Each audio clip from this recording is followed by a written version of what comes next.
This is episode number 21 of the Silver Track Extra. Thanks for tuning in to the Silver Track Extra, your source for the best tips, tricks, and how-tos to dominate the security industry, helping you improve your business, win more contracts, and crush your competition. Here are your hosts, Chris Anderson and Johnny Page. What's up, Silver Track Nation? Co-host Johnny Page here, and today the title of our show is Hire Slow, Fire Fast, Protecting Your Credibility and Your Reputation. And in an industry that oftentimes can have turnover rates of over 100%, you need tools in your tool belt to really make sure that your firing process and your hiring process are top-notch, to make sure that you don't suffer from the same mistakes that a lot of the other operators in the industry are suffering from. So today we dive into that topic, but before we do that, we're going to hear from our sponsors over at Paperless Proposal, which I want to give a quick plug here. We've had several of our customers sign up with Paperless Proposal as well, and we are hearing some amazing feedback from them. So keep up the great work, all you guys. We'll track the progress of some of those clients, but they really do have some amazing things going on over at Paperless Proposal, so check them out. So we'll hear from them, and then we'll head straight into our featured conversation. Does your security business need to create business proposals to win clients? Are you frustrated by how much time and resources it takes to create and manage your proposals? If yes, I want to introduce you to Paperless Proposal Software. With Paperless Proposal Software, you can easily create impressive business proposals in minutes, and Paperless Proposal Software allows you to quickly and easily track and manage all of your proposals. Get a free demo at www.paperlessproposal.com/silvertrack.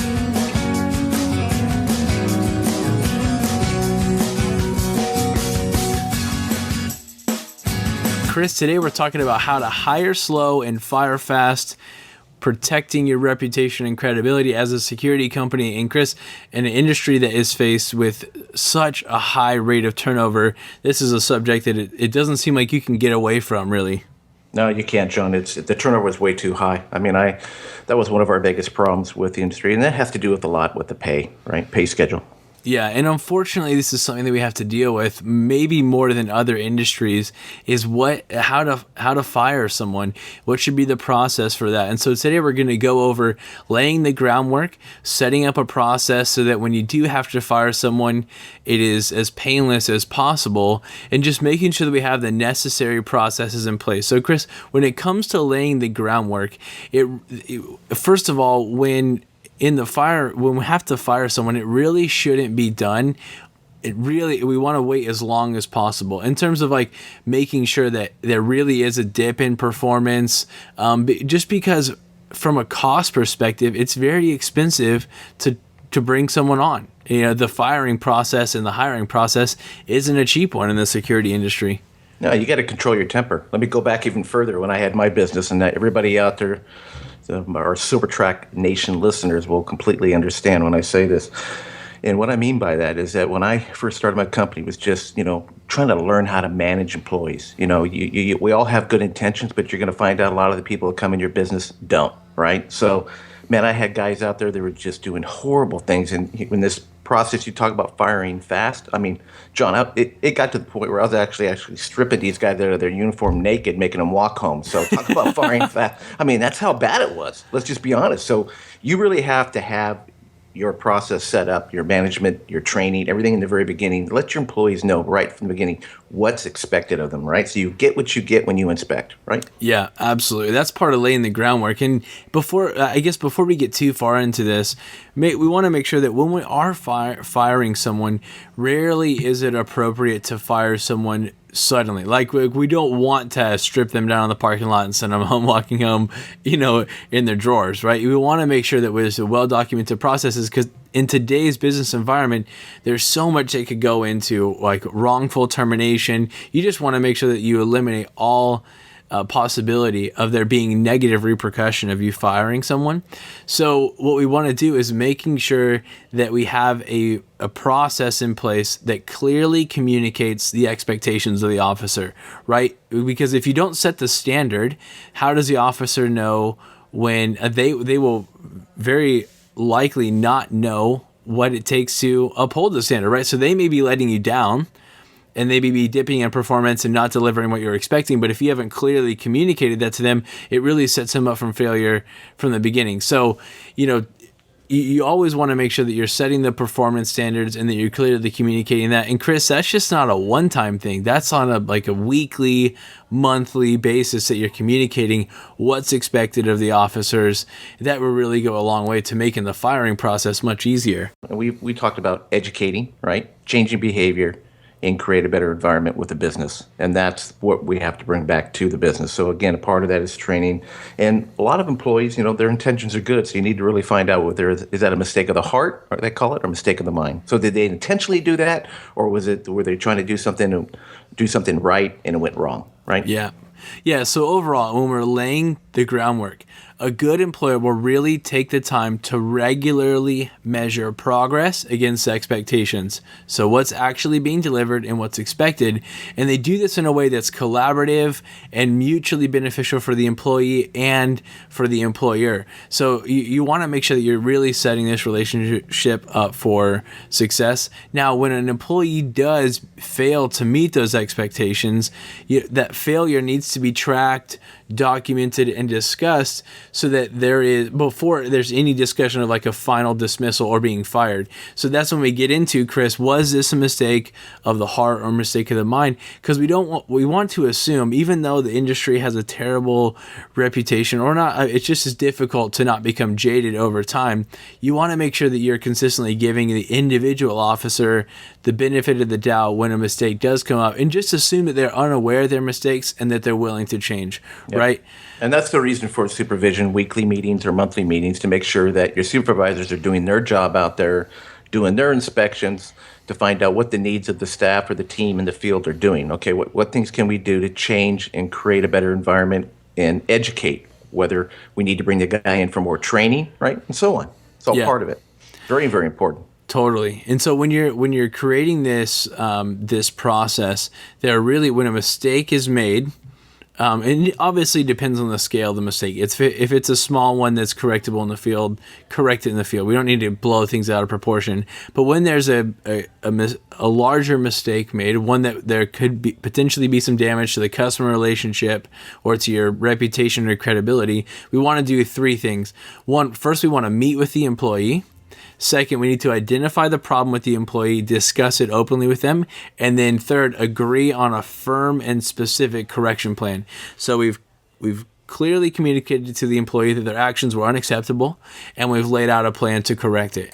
From that point on, and really throughout this entire process, documentation is extremely critical. You don't want this to become a subjective conversation, one based on emotions or on feelings, because your business deserves better than that. You deserve better than that. Your heart's always going to get more and more involved over time. And if you have any type of personal relationship with these officers, it's going to be very difficult to fire this person even when the performance is dipping. So the documentation really provides that cut and dry data that would say, look, these were the standards that we set. We met several times asking you to uphold them, and you really failed to do so. That's why we have to let you go. Yep, the labor board will force you to do that, John, if you don't. I'll tell you right now, because they don't mess around. The employees' rights and benefits are looked.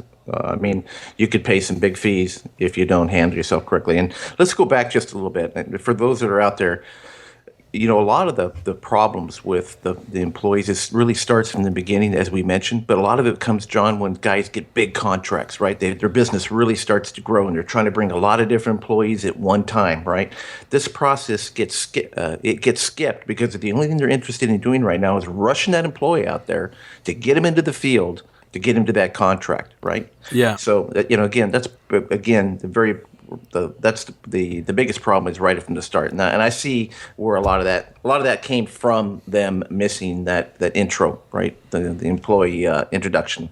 Yeah, and we can talk more about that later on, about some strategies for bringing on employees quickly, because that's just the nature of the business. But what that really puts a focus on is the management systems. If you do have to hire quickly, you've got to have a way to very quickly weed out the ones that aren't upholding your company's standard. Otherwise, you jeopardize your credibility and your reputation, right? If you go out too fast, you win a big contract, the number one way to make sure you don't continue to have the contract is to put poor officers on the field and let them continually work shift after shift, clearly creating a gap between what was promised to the customer and what's being delivered.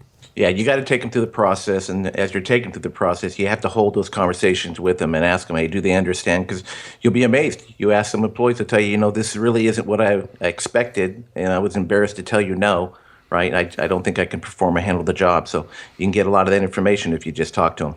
Yeah. So Chris, with a proper paper or electronic trail, it will always be clear to someone when you're firing them that although that this is your responsibility, it's not your choice, right? That there was clearly a lot of effort that went into making sure that the employee understood the expectations you had, and you did everything to enable them to uphold them. When you make sure that there's documentation involved, even though it's your responsibility, it's not like it's a choice. It's not a subjective decision. It's become an objective one. So as we roll into when you actually sit them down for the final dismissal, this needs to be done in an extremely professional manner. We don't want to open up a lot of dialogue and make this a discussion or a debate on whether or not they're being let go, that's why we have all the documentation in place. And when we do let them go, we just need to be polite, be respectful, making sure that the employee understands why they're being let go, but letting them know that it is a final decision. We just want to shake their hand, wish them well, and then send them a follow-up email or follow-up just thanking them for their time, reiterating your well wishes for their employment in the future, and just wishing them the best of luck in their career moving forward. But Chris, we want to just make this as cut and dry and as an objective situation as possible, both for the better of the employee or the former employee and for the company. Yeah, you don't want to make it an emotional decision. There's no need for it. Best thing is, like you said, documentation. Try to educate them. Try to help them through the process, become a better employee. When they don't meet those expectations, it's 1, 2, 3, and then simply a real polite conversation as mentioned. And then what I used to do is that I would tell them, listen, you know what? I'll tell you what we'll do. We will give you a recommendation. All right. You weren't a bad employee. It's just certain things that you couldn't do. Maybe you want to focus yourself on maybe doing just patrols or standing guard at the next job site. Right. Help them and make it a pleasant goodbye. I call it, because if you don't and you do make it emotional, you can really get into missing equipment, because sometimes employees won't bring their uniforms back or their belt or their badges and all that, and that's a cost. Yeah.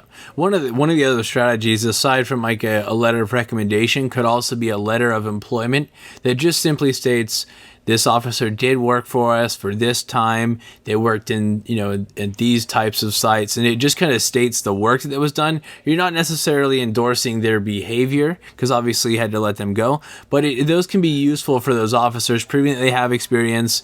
It's not just an entry on a resume, but there's actually a letter of employment. So offering that can be helpful as well. But sometimes it's just not a good fit, and you do have to let them go quickly. But hopefully we've given you some tools here to make the firing process a little bit easier. It's obviously not a fun one. And when we go back to, like we said, the process of hiring slow and firing fast, ultimately what you want to do is make sure that you're vetting your hires as quickly or as much as possible. Obviously we can't go into like full background checks. Those become like expensive, and there's companies that do it. It can pay off in the long run, but just do your homework when you're hiring. Be sure that you understand the type of person that you're putting out there. You do your best to put them at a site that fits their strengths, and then when you realize that their performance is dipping, we need to make that decision as quickly as possible, because you don't want to jeopardize your credibility or your reputation with that customer. Very well said. Agree. Awesome. Cool. Well, if you want more information on today's episode, visit silvertracksoftware.com/21. This is episode 21. That's just 21. You'll see the show notes, a more in-depth article on what we talked about today. We also have some amazing resources over there. Visit us in iTunes, Chris. I think we're up to like 42 5-star reviews in iTunes. So you can subscribe there so you can listen on the go as you're out on patrol, on your way to work or from work, and leave us some comments on iTunes or on the show notes page. And until next time, I'm Johnny Page. I'm Chris Anderson. This was the Silvertrack Extra, and we'll talk to you soon.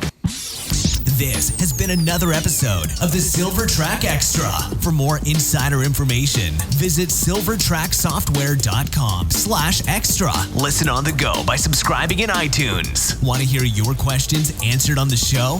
Visit silvertracksoftware.com/questions to submit your requests.